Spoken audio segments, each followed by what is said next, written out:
the importance of balancing. Hello, my name's Chet Davis, and this is Reflections. I was listening to a meditation this week on the 10% Happier app by Sebene, and she made a really interesting statement to suggest that sometimes we have this belief that if we could only achieve X or we could only achieve Y, it's like a state of balance. Because when I get there, everything will be fine, everything will be all right. And her comment was that it's less about achieving that balance, like it's a permanent state, and instead, it's a constant practice of balancing. It's a lot like walking. As we walk down the street, as we walk on a trail, on a path, as we learn to walk in the floor of our home, we have to continually adjust for irregularities, for things that happen, for things that come, like riding a bicycle. Once you get your balance on a bicycle, it's not just done forever. It's constantly maintaining that balance. It's the act of continually balancing. As I love to go mountain biking with my wife, we do different trails, and sometimes you have to account for bumps and rivets and other cyclists and sometimes horses and hikers. And so it's that constant state of balancing. It's not a single solitary state that we reach or achieve and then everything is copacetic, everything is fine. It's a continual act. And why I wanted to share this today is for us all to be aware that regardless of where we are in life, there is the importance first of acknowledging and identifying where you are relative to being balanced. Are you balanced? Are there elements of your life that are out of balance, that are out of whack? And if they are, don't beat yourself up, don't punish yourself, but identify that, acknowledge that, and then seek about setting a new balance, about resetting those things that have thrown you out of balance so that you can once again achieve the act of balancing.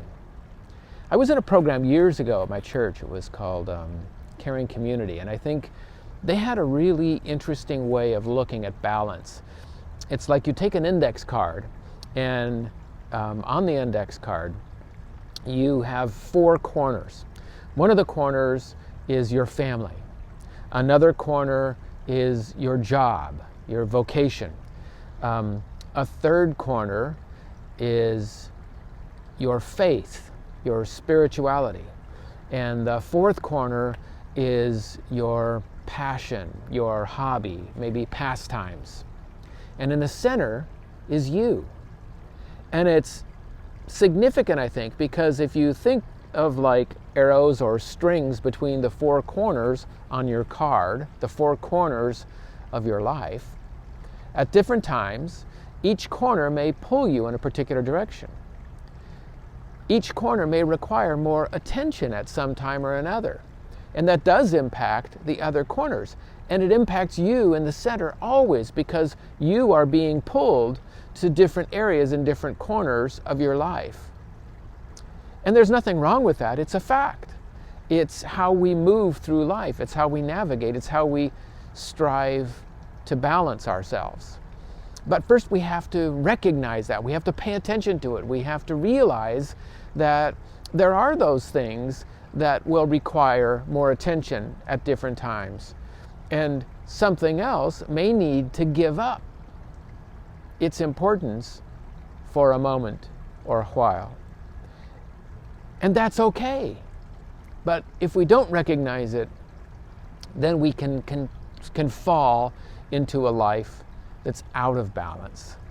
And so I want to encourage you today and the days ahead to, first of all, consider, do you believe you're living a life that's in balance? not imbalanced, but is balanced. Are you maintaining your daily balance?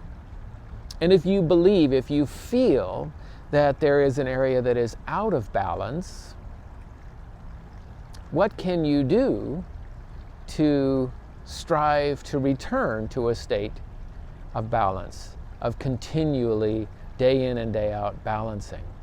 For some people, that's reading scripture. It might be prayer. It might be a support group. It might be meditation. It may be daily exercise. It may relate to your eating habits and your health.